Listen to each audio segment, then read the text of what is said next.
बहुत बहुत बधाई। Thank you so much. Thank you. Thank you. Kamya ji बताइए। मुझे घूमने का बहुत शौक है और मुझे लगता है कि जब हम ऑफिस से थके आ रहे आते हैं या वीक भर पूरा काम करते हैं, वीकेंड में हमें एंजॉय करना चाहिए। जो इतनी ब्यूटीफुल नेचुरल ब्यूटी हिंदुस्तान में है वो एंजॉय करनी चाहिए। और मुझे लगता है भारत सबसे ज्यादा खूबसूरत देश है और यही ऑब्जेक्टिव है कि ग्लोबल मैप पर भारत नंबर 1 पर हो बस। और फिलहाल कंफ्यूज्ड हूं, लक्षद्वीप जाऊं या द्वारका? द्वारका आपको काफी नीचे जाना पड़ेगा। लेकिन वो मेरा अनुभव बहुत ही अद्भुत था। खैर उसकी बात कभी फिर करूंगा, लेकिन मैं नहीं मानता सब टूरिस्टों के लिए कितना सुविधाजनक होगा। लेकिन अब जैसे मैं आदि कैलाश गया था। आदि कैलाश हमारा काफी ऊंचे टॉप पर है और दूसरी तरफ मैं यहां द्वारिका में काफी मीटर नीचे चला गया पुरानी द्वारिका देखने के लिए।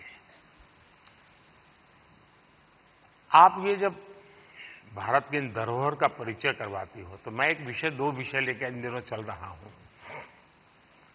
उसमें आप जो क्रिएटर्स होते हैं मदद कर सकते हैं। एक हमारे लोग क्या करते हैं, जैसे कहीं चले गए सोमनाथ, तो बस में ट्रेन में अपनी कार से उतरेंगे, भागेंगे और जैसे भगवान अभी कहीं जा रहे हैं तो पकड़ो।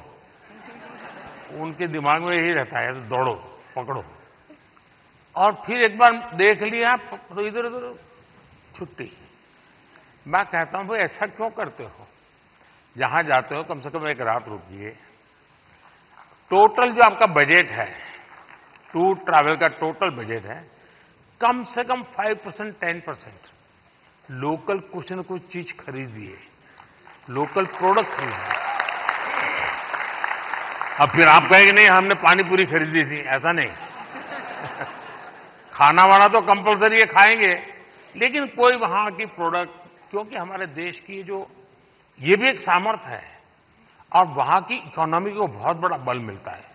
अब जैसे मान लीजिए आप बद्रीनाथ गए और वहीं से थोड़ा एक 5 किलोमीटर दूर मणा गांव गए और मणा गांव से हैंडीक्राफ्ट खरीदा, तो हिंदुस्तान का वो पहला गांव, उसके बाद चाइना आ जाता है, वो पहला गांव, वहां के कुछ चीजें खरीद करके अपने गांव ले जाओगे, देश की एकता को हमेशा हमेशा बनाए रखने में काम आएगा।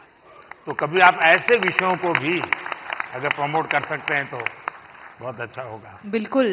बहुत सारे मंदिर कवर किए हैं मैंने अपने वीडियोस में और आपका बहुत बड़ा थैंक यू, क्योंकि अब सारे ही मंदिरों को बहुत ही नया रूप मिल चुका है।